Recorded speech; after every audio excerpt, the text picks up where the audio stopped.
Quantization of charge. Quantization of charge को समझने के लिए आप यह पहले से जान रहे हैं कि अगर हमारे पास कोई भी एटम है, वो चाहे सोडियम का एटम हो, चाहे क्लोरीन का एटम हो, या पोटेशियम का हो, मैग्नीशियम का कोई भी अगर एटम है, तो उस एटम के पास अपना न्यूक्लियस होगा। न्यूक्लियस के अंदर प्रोटॉन होंगे और न्यूट्रॉन होंगे। प्रोटॉन के ऊपर पॉजिटिव चार्ज होता है और इलेक्ट्रॉन के ऊपर निगेटिव चार्ज होता है। इलेक्ट्रॉन जो है न्यूक्लियस के चारों तरफ अपने ऑर्बिट्स में रिवॉल्व करते रहते हैं। अगर किसी भी प्रकार से बाहर से अगर हमें इसे एनर्जी प्रोवाइड करा दिया जाए तो जो आउटर मोस्ट सेल का इलेक्ट्रॉन होगा वह एनर्जी लेके अपने ऑर्बिट को, अपने सेल को छोड़ के बाहर चला जाएगा।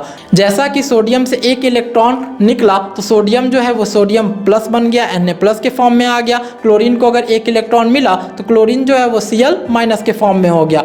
बट ये कभी भी पॉसिबल नहीं है कि सोडियम से हम किसी भी प्रकार से इतना एनर्जी प्रोवाइड करा दें कि उससे 1/2 इलेक्ट्रॉन निकल जाए, 3/2 इलेक्ट्रॉन निकल जाए, 1.5 इलेक्ट्रॉन निकल जाए, 5.4 इलेक्ट्रॉन निकल जाए। यह किसी भी एटम से या फिर किसी भी मैटर से निकाल पाना या फिर उस मैटर को प्रोवाइड करा पाना पॉसिबल नहीं है। हम जब भी इलेक्ट्रॉन को रिमूव करते हैं या फिर कोई भी बॉडी इलेक्ट्रॉन को गेन करता है तो वो हमेशा इंटीजर के फॉर्म में ही गेन करेगा, कभी भी डेसिमल या फ्रैक्शन के फॉर्म में उसे गेन नहीं कर सकता। जो इलेक्ट्रिक चार्ज है वो हमेशा इंटीग्रल मल्टीपल होगा एलिमेंट्री चार्ज का। एलिमेंट्री चार्ज ई का वैल्यू आप जान रहे हैं। एलिमेंट्री चार्ज को पिछले वीडियो में पूरा डिटेल में एक्सप्लेन किया गया था। एलिमेंट्री चार्ज ई का वैल्यू 1.6 × 10⁻⁹ कूलम। तो जो हमारा चार्ज होगा वो हमेशा इसी का मल्टीपल होगा। कहने का सीधा सा मतलब यही है कि वो हमेशा परफेक्ट नंबर के फॉर्म में ही जाएगा। 1 2 3, 1 इलेक्ट्रॉन, 2 इलेक्ट्रॉन, 3 इलेक्ट्रॉन, इस तरीके से मूव हो सकता है। या फिर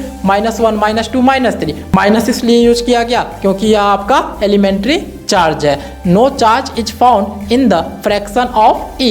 it means that electric charge can not divide indefinitely.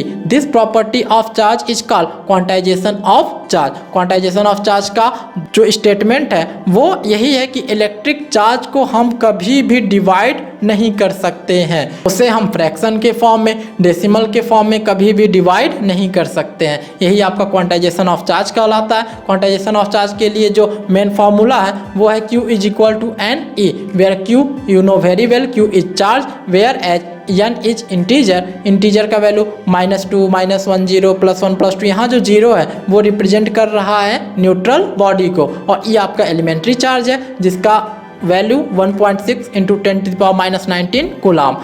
अगर आपने अभी तक हमारे चैनल को सब्सक्राइब नहीं किया है तो नीचे दिए गए लाल बटन पे क्लिक करके उसे सब्सक्राइब कर लें और साथ ही साथ नोटिफिकेशन बेल को दबाकर उसमें ऑल ऑप्शन को भी सेलेक्ट कर लें, जिससे हमारे आने वाली वीडियोस की नोटिफिकेशन सबसे पहले आपको मिल सके। और साथ ही साथ आप हमें फेसबुक और इंस्टाग्राम पे भी फॉलो कर सकते हैं, जिसका लिंक नीचे डिस्क्रिप्शन बॉक्स में दिया गया है।